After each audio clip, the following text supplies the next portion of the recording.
Hello, everyone. Welcome back to the AAS YouTube channel, and this is part of the good stuff. This is the AAS Journal Author Series, and I am super happy to have David Benisty with us today. Hello, David.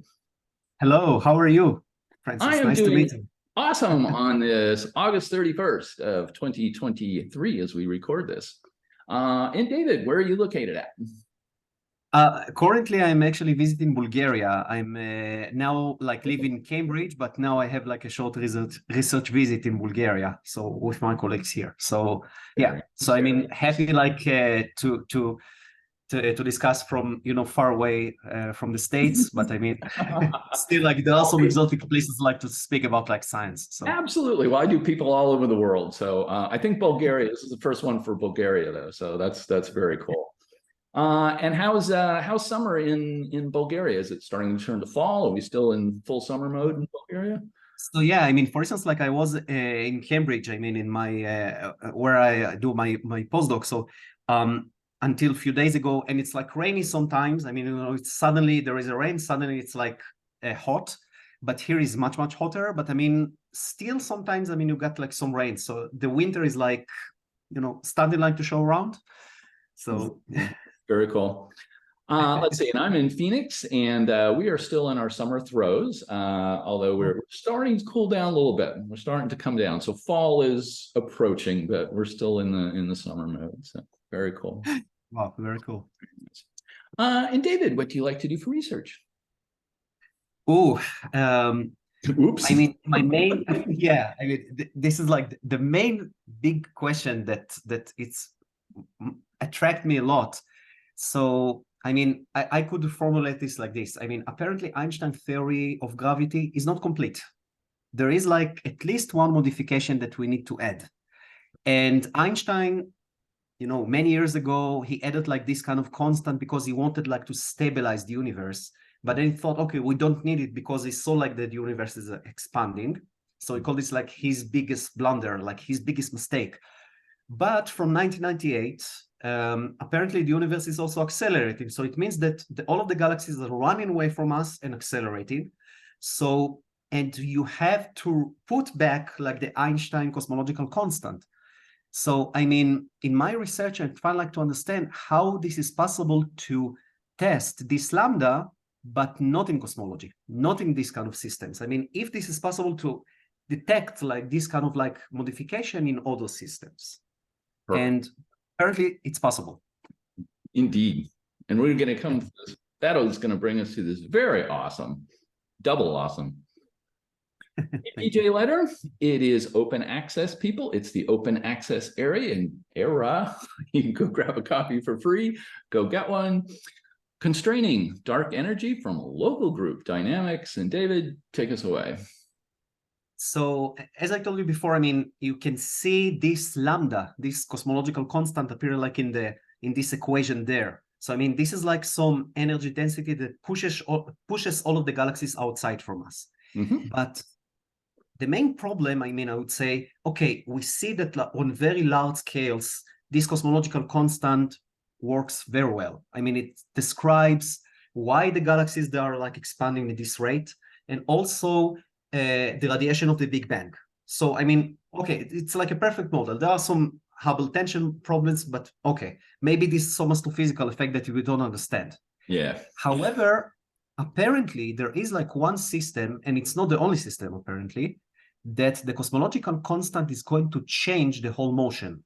Mm-hmm. And one from this system, surprisingly, this is the close by galaxy Andromeda. Amazing. And it's really amazing because if you go just like to Wikipedia or whatever, like any textbook, to see what are the dimensions. In physics, everything is like dimensions. For instance, right. My height is dimensions, my weight is dimensions. So if I want like to test something, I need like to have the proper dimensions. Yep. So the dimensions of the cosmological constant, this is 1/meter square. So it means it has a length inside. Right. And this length, it's about like the size of the observed universe, more or less. Okay, like in the order.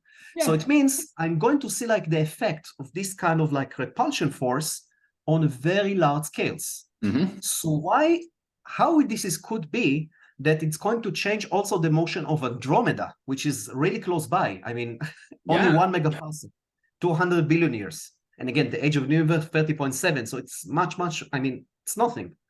So apparently, when I solved the two-body problem, so it means that I introduced very similar to the Newton equations. So we have like the Newtonian equations, and we have over this the cosmological constant. There is a condition that appears from the solution, and this condition is equation 5 and 6. Okay, so I called like this condition or this perturbation, I call this like small lambda. Now, what you see like in this small lambda, it's the Keplerian period of the system over T lambda. Now, what T lambda is the cosmological constant. It's come from the cosmological constant. And this is about 63 gigayears. Now, apparently, I checked it like, again, it depends which kind of like Hubble constant value. So it could sometimes could be like about 60. Okay, so of order. Okay, and the period of Milky Way and Andromeda, if you treat both galaxies as binary system, so the period of this system is about 17 gigayears. Now, to remind you, the age of the universe is 30.7 billion years. Yes. So it means that Milky Way and Andromeda, they didn't finish like to have a full period. Okay, they still like Andromeda is approaching us, is falling into us. Right. And 17 over 63 is about like 5 times. So this is like a perturbation. And this is the main reason. Now I can give you, I mean, I can give like a condition that you can take. Any binary system of galaxies or stars or whatever is going to be affected by the cosmological constant if the period of the system is large enough to be close to this 63. Okay, so if this is like very close to the rate, this is what we spoke about, like the scale. So the scale here is the time. Apparently, the cosmological constant in binary motion is a period, is a critical period. Cool. And therefore, if you have like a periodic system like Milky Way and Andromeda, this is why the cosmological constant is affecting them, because the period of Milky Way and Andromeda is on the rate of 63. Right. Very close to that, right? Very cool. Very. Okay, so this is like surprisingly explaining why you have to take into account the cosmological constant in this binary system. Definitely. And so afterwards, I derived like the analytical solutions, like to have like the full, like to give the full intuition. Okay, but from now on, I used only like the numerical solutions. I mean, so we don't have like to use like these analytical terms. Okay, as pretty as they are. Yes. But I mean, again, this is all like to give the motivation. Right. Now, in this kind of like system, we assume that Milky Way and Andromeda, they are like two separated bodies. So we have like two-body system. Got a problem. And we know, and obviously there are like other small galaxies, there are other dark matter. So this is why we go to simulations to confirm this all the time. So as you can see, and this is like the figure 1 upper. Let's go to figure 1. Yes. Let's blow that up. Yes. I tried like to do very nice, like a different experiment. So yes, we're going. Okay, perfect. Okay. Thank you very much. Oh yes. So I mean, as we understand, this cosmological constant is a repulsion force that try like to push Andromeda galaxy outside from us. And on the other hand, the Newtonian force try like to pull these two galaxies together. So we have like the mass. Now I try like to do a different experiment. Let's say that I don't know what is the value of the cosmological constant. Okay. Okay. All right. I can give it like any value I want. Okay. Now, but because we know the final location and velocity of Andromeda, I mean, the distance towards Andromeda, it's about 1 megaparsec, and the velocities are about 110 kilometers per second. So very low. Okay. Right. I mean, very low velocity. It's not like Mercury or something like that, which is much, much faster. Right. And then, so we have the final location, and I'm trying like to have more stronger repulsion force. So as you can see, lambda over lambda Planck, it means like the value that we know from Planck, but now I try like to increase the value of the lambda. So in order to finish in the same location, I have to have larger mass. Why is that? Because the repulsion force is going to be larger. So therefore the mass has to be larger. Very So good. this is why you see like the blue curve Mhm. line with the arrows Mhm. inside. So this is like the mass of Milky Way and Andromeda Okay. for different values of the cosmological constant. Yes. Okay. So Yes. as long as you have like stronger repulsion force, the mass has to be larger. But, and Makes this is the main point, we know the mass. Yes, we do. Relatively Exactly, this is relatively well. the red one. Okay. So the question, if I can give some upper bound or some bound on the cosmological constant only from the known mass of Milky Way and Andromeda galaxies. Very cool. And apparently the answer is yes. Very cool. Very nice. So if we go please to figure 2, and again, if you there are some questions, please. So No, it's beautiful. It's very clear. It's beautiful. It's very nice. okay, thank you. Okay, figure 2, and we got various bounds here, chi-squareds and p's. Okay. Exactly. So chi-square is like something in statistics. This is like to make a fit, to see whenever my curve is like the best. Right. But to give like intuition to anybody, when the reduced chi-square is lower than 1, it Right. means that you have like a good fit or overfit. But whenever the chi-square is larger than 1, it means that you start like to have a bad fit. Right. So it's like not a good value. But now, as you can see, this is like the current measurement. This is like the blue curve.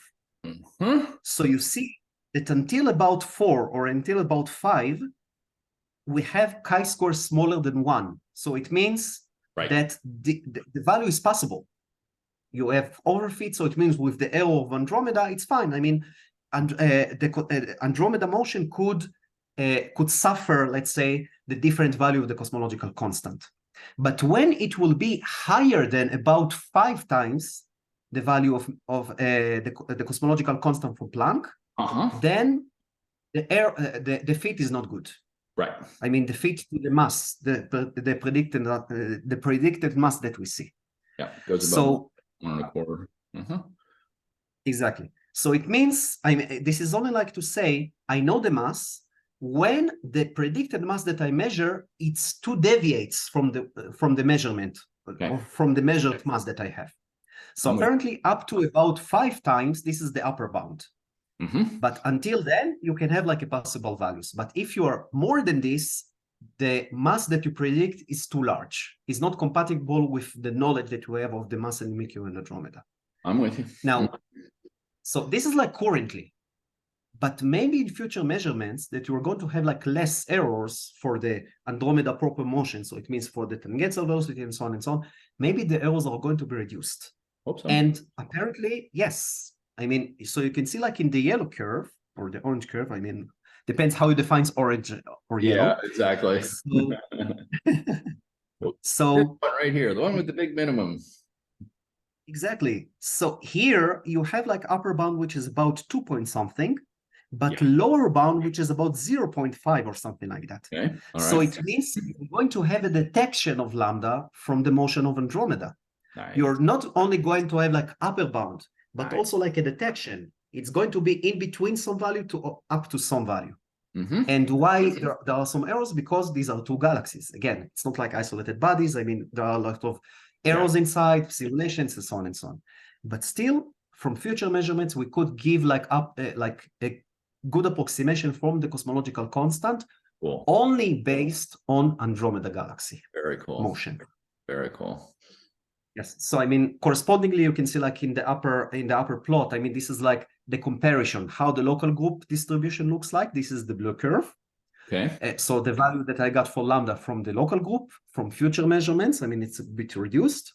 And the measured value from Planck. And this is like this is the p-value. P-value statistics, right? P-value. Exactly. So it means like the distribution, the probability distribution.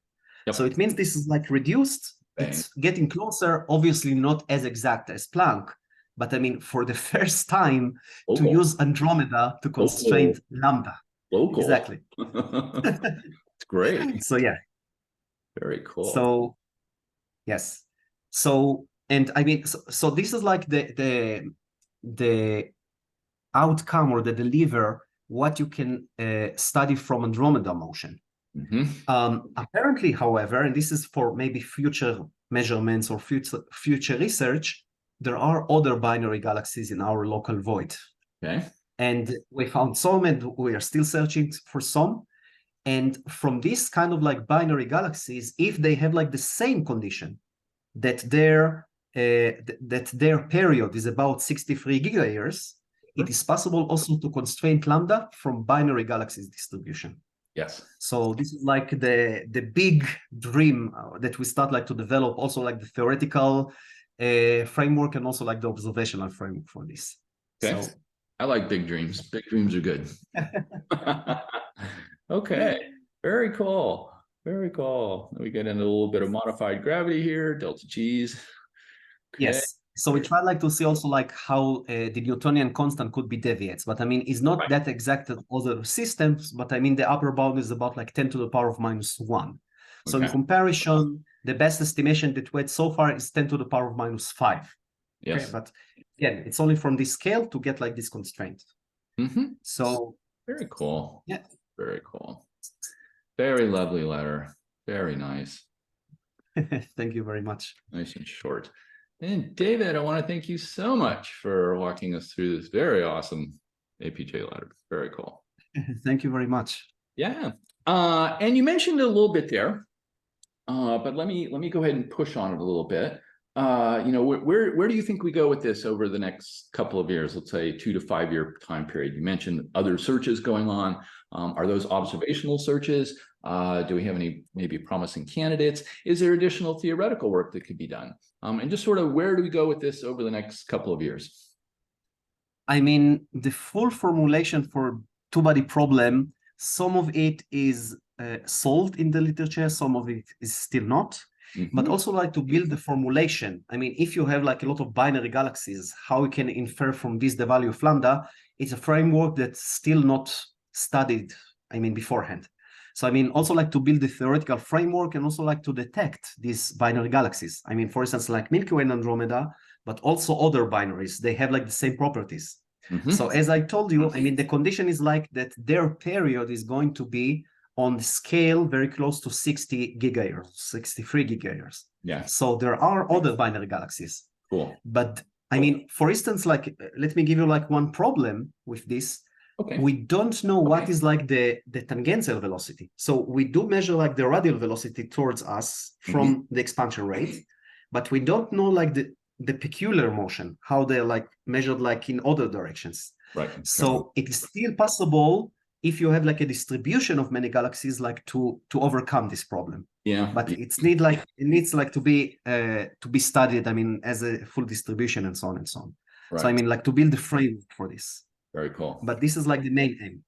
Very cool. So practically, just like to give you like one sentence, or like just like the cosmological constant usually studied in our universe for the rate of the expansion. How much, if like the galaxies are running away from us, what is the rate? And from that one, you can infer the value of lambda. Yes. But here, it's purely on the proper motion. It means like you can imagine Earth and Sun. So how much, like what is the period? What is the eccentricity? All of the orbital properties of these two bodies. So here, this is like to take two galaxies, to treat them as like a binary motion, and from the proper motion to understand what is the value of lambda. Right. So this is completely different system, different scales, and also like different conditions. Yes. It's local. Yes. It's local. Amazing, actually. Thank you very much. But as you mentioned, even in the solar system, right? So yeah, it's Earth and Sun, but there are definitely perturbations from the other planets, and same thing here. There might be some other perturbations from some of the other local group galaxies, this kind of stuff, and so kind of working all those second order, a lot of second order effects. Let's call them that. Exactly. And also, like, I mean, from this kind of like solution that we found, why in the solar system we don't see any perturbation of the cosmological constant? So the explanation is not because this is like too close. This is because the period of the solar system is only like in the range of years. Right. And we need to go to giga years. So like more or less the age of the universe. And then we'll see like this lambda to be dominant. Very nice. Very cool. Well, David, I really look forward to seeing this topic develop over the next couple of years. This will be very exciting. Thank you very much. Very cool. Thank you very much. Congratulations on it. It's not often you see new solutions to a two-body problem. Okay, so Yes. very cool. Very nice. Yes.